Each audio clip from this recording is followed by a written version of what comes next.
Baik, assalamualaikum warahmatullahi wabarakatuh, dan selamat sore. Sebelumnya saya ucapkan terima kasih kepada Bapak Rizky Arif Nugroho STMT, selaku dosen pengampu dari mata kuliah Manajemen Sektor Publik, yang telah memberikan kesempatan kepada kami untuk mempresentasikan hasil kerja dari kelompok kami yang berjudul Evaluasi Kepuasan Masyarakat Terhadap Pelayanan Publik di Kantor Kelurahan Kelandasan Ulu, Kota Balikpapan. Next.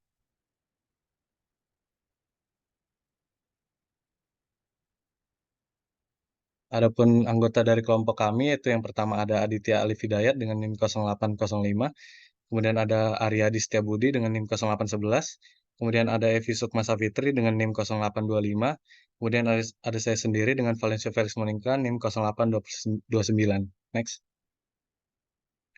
Adapun outline pembahasan pada siang hari ini yaitu yang pertama pendahuluan, kedua tinjauan pustaka, ketiga metode penelitian, keempat pembahasan, dan kelima penutup.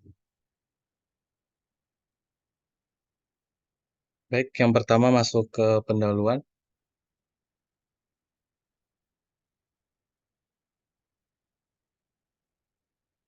Eee, Terdapat latar belakang, Kota Balikpapan secara astronomis terletak di antara 1,0 lintang selatan sampai dengan 1,5 lintang selatan dan 116,5 bujur timur sampai 117,0 dengan luas sekitar 50.330,57 hektar atau sekitar 503,3 kilometer persegi, dan luas pengolahan laut mencapai 160,10 kilometer persegi. Eee Dalam Peraturan Daerah Kota Balikpapan Nomor 8 Tahun 2012 tentang pembentukan Kecamatan Balikpapan Kota, yang wilayah Kota Balikpapan terdiri dari 6 kecamatan dan 34 kelurahan, yaitu yang pertama Kecamatan Balikpapan Timur, kedua Kecamatan Balikpapan Selatan, ketiga Kecamatan Balikpapan Tengah, keempat Kecamatan Balikpapan Utara, Kecamatan Balikpapan Barat, dan Kecamatan Balikpapan Kota. Kemudian Kelurahan Kelandasan Ulu merupakan salah satu kelurahan di Kota Balikpapan dengan luas wilayah sebesar 1.435 kilometer kuadrat dengan jumlah RT sebanyak 57 RT. Kelurahan Kelandasan Ulu memiliki wilayah yang tersebar di Kecamatan Balikpapan Kota sehingga pusat pelayanan publik harus sangat diperhatikan demi terwujudnya penyelenggaraan urusan pemerintahan, pembangunan, dan pembinaan kepada masyarakat.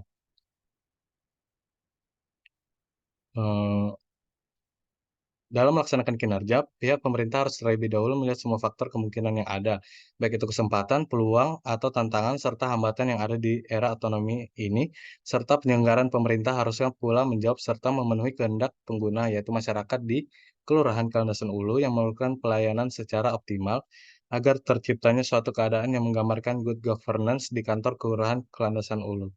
Next. Adapun tujuan dari penyusunan laporan ini yaitu yang pertama, mengetahui kepuasan masyarakat terhadap pelayanan umum yang berada pada kantor kelurahan Kelandasan Ulu. Kemudian ada sasaran, yang pertama melakukan penyusunan atau perumusan dari tinjauan teori yang menjadi landasan untuk melakukan evaluasi dalam laporan pada pelayanan umum Kelurahan Kelandasan Ulu. Yang kedua, melakukan perumusan metode analisis yang digunakan dalam proses evaluasi pelayanan umum Kelurahan Kelandasan Ulu. Ketiga, melakukan pengumpulan data yang dibutuhkan dalam analisis dengan melakukan kegiatan wawancara pada Kelurahan Kelandasan Ulu dan pembagian kuesioner terhadap pengunjung pelayanan umum. Dan yang keempat, melakukan analisis berdasarkan hasil yang sudah ditemukan untuk mengetahui pelayanan umum Kelurahan Kelandasan Ulu dalam penerapannya. Next.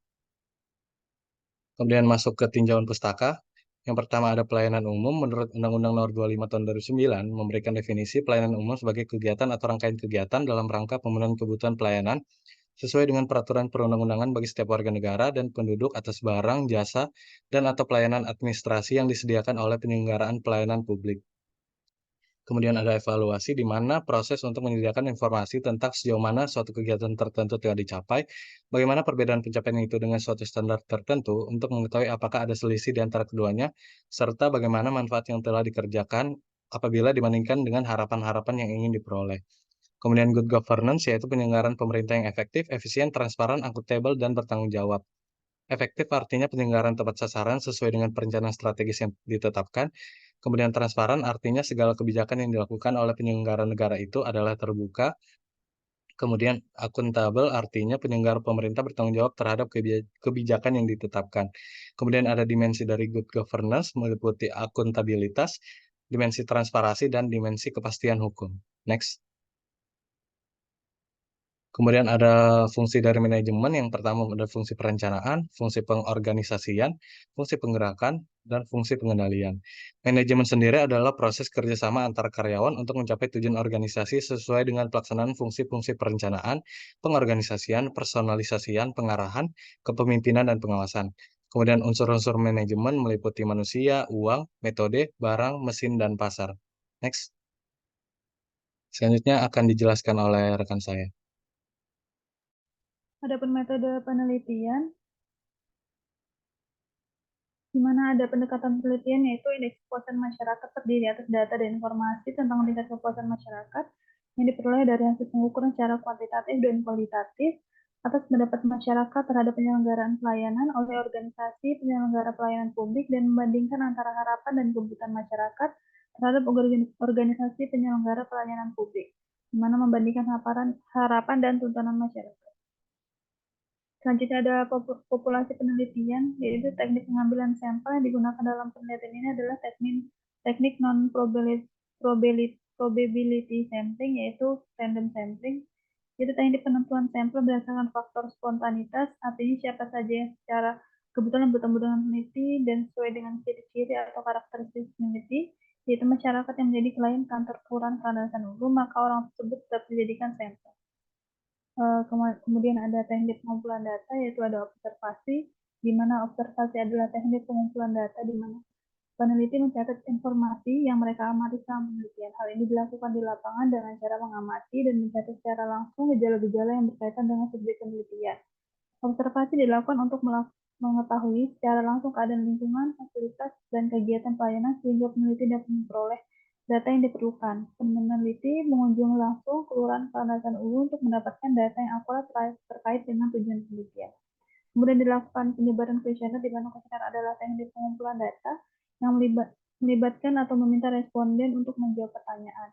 Kuesioner dapat menjadi teknik dalam pengumpulan data yang efektif jika peneliti tahu dengan pasti variabel yang diukur dan apa yang bisa diharapkan dari responden.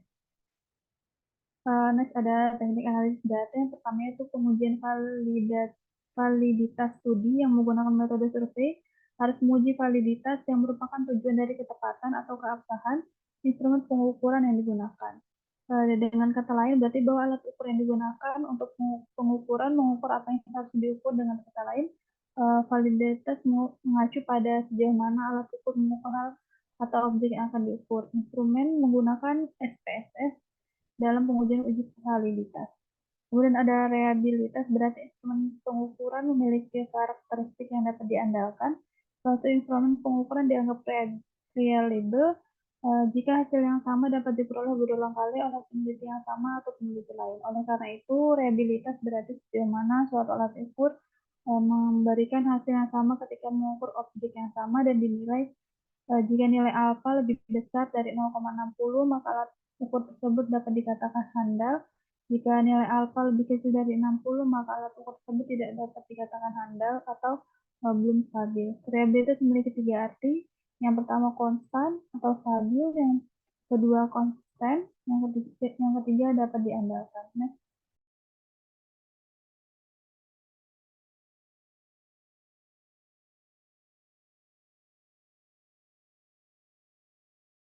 selanjutnya pembahasan yang akan dijelaskan oleh rekan saya. Baik, selanjutnya yaitu pembahasan next.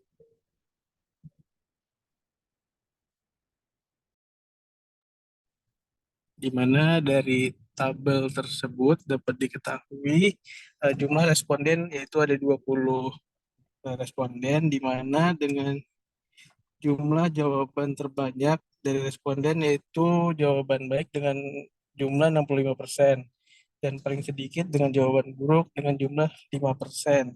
Di mana dari data tersebut dapat diketahui pelayanan dari kantor kelurahan Landasan Ulu dapat dikatakan baik dan masyarakat dipuaskan dengan pelayanan dari kantor kelurahan Landasan Ulu.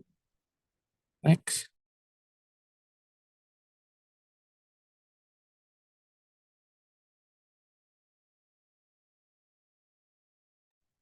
Selanjutnya dari data berikut merupakan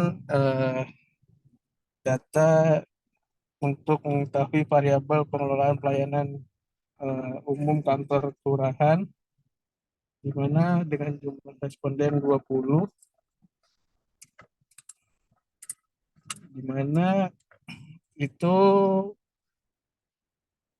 diketahui jawaban baik dengan jumlah 50% dan yang sedikit yaitu buruk dengan jumlah 5%.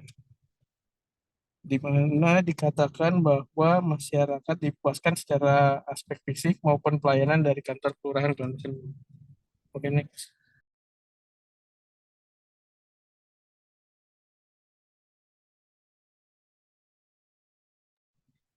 Dari tabel uji validitas, berdasarkan tabel di samping, diketahui bahwa uji validitas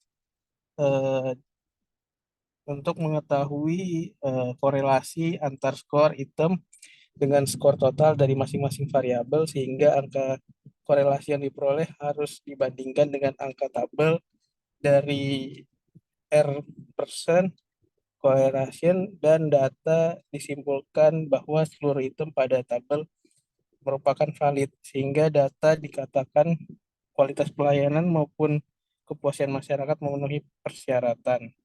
Hal ini disebabkan nilai korelasinya memiliki nilai di atas 0,444. Oke, next. Selanjutnya yaitu uji reliabilitas, di mana berdasarkan hasil uji reliabilitas diketahui data pada semua item dinyatakan yang diajukan sudah reliable. Hal ini disebabkan karena semua variabel memiliki nilai confidence alpha lebih dari 0,6. Oke, next. Baik, slide selanjutnya itu penutup akan dilanjutkan oleh teman saya. Kemudian penutup, kesimpulan yang pertama yaitu variabel ini menggunakan dua teknik pengumpulan data, yaitu observasi dengan mencatat informasi yang diamati selama penelitian, dan kuesioner dengan melibatkan responden untuk menjawab beberapa pertanyaan yang telah disiapkan. Yang kedua itu, yang pertama itu fasilitas penunjang dalam pelayanan umum dengan Kelurahan Kalandasan Ulu menunjukkan responden paling banyak, yaitu sebanyak 65%, dan jawaban paling buruk 5%. Sehingga hal ini dapat menunjukkan bahwa masyarakat dipuaskan secara aspek fisik dan pelayanan. Dan yang ketiga yaitu pada pengelolaan pelayanan umum kantor Kelurahan Kalandasan Ulu dengan responden paling banyak dengan jawaban baik 50% dan jawaban buruk 5%, sehingga masyarakat dipuaskan dalam aspek fisik maupun pelayanan.